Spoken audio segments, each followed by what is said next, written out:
E thamë që kur flasim për teatrin antik grek, kemi parasysh tre lloje të ndryshme në cilat u zhvillua ai: tragjedinë, komedinë dhe dramën satirike.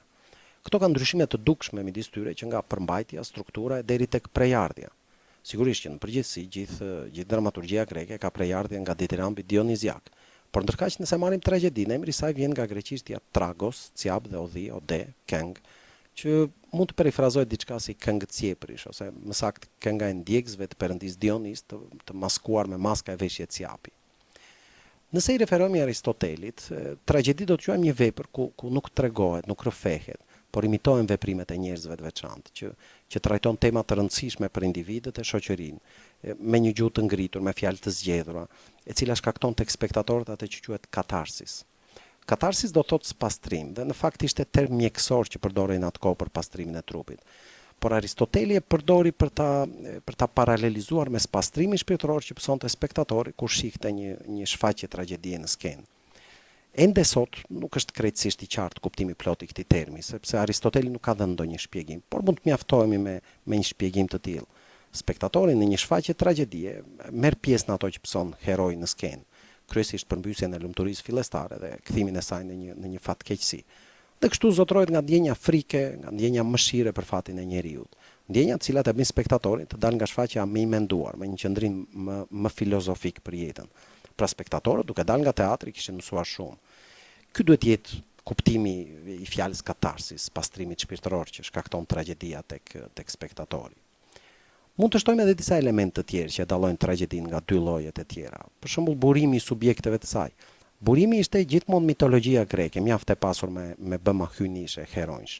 I vetmi rast i kundërt që njohim është tragjedia e Eskilit Persët, që nuk e merr temën nga ciklet mitologjike, por nga lufta greko-perse, pra ka subjekt bashkëkohor. Fataliteti është një tjetër tipar i tragjedisë greke. Fati i heronjve është i paracaktuar prej veprimeve të tyre ose të paraardhësve të tyre, dhe i shpia ata zakonisht në fund tragjik. Tek tragjedia e Sofokliut, Edipi përpiqet gjithë jetën të shmanget fatit të tmerrshëm që i kanë parathënë, por nuk arrin dot dhe përfundon të nxjerrë syt vetes për të mos parë atë çfarë ka bërë. Prandaj dhe heronjtë e këtij lloji konsiderohen si figura tragjike.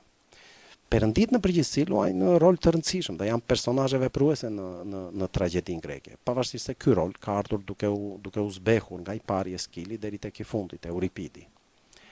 Lloji tjetër i gjinisë dramatike të teatrit antik grek është drama satirike. Sigurisht që s'ka asnjë lidhje me satirën e antikitetit romak, as me satirën e sotme bashkëkohore, siç mund të na shkojë mendja duke u nisur nga emërtimi. Etimologjikisht lidhet me satirët, me shoqëruesit e perëndis Dionis.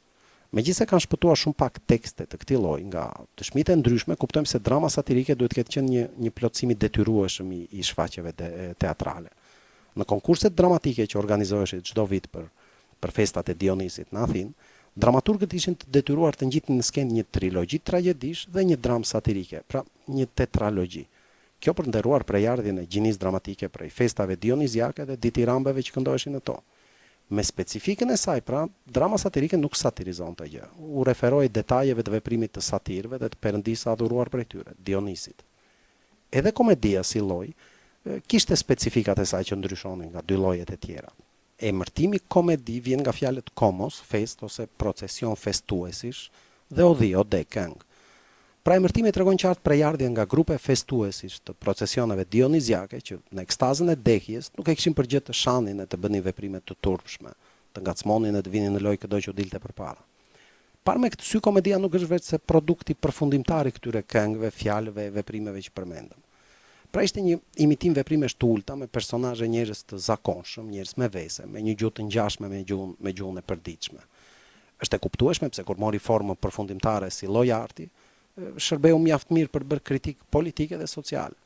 Kështu komedia satirizonte tmetat e jetës publike dhe private me nënkuptime për situata ose persona real të kohës. Natyrisht që në dallim nga tragjedia, e cila trajtonte tema serioze dhe të afta për të vënë mendime publikun, komedia synonte të shkaktonte të qeshura tek publiku, të krijonte atij një atmosferë hareje. Por kjo nuk do thotë se kufizoi vetëm në realizimin e këtij synimi. Përkundrazi me mënyrën e saj edhe ajo e shtinte në mendime publikun.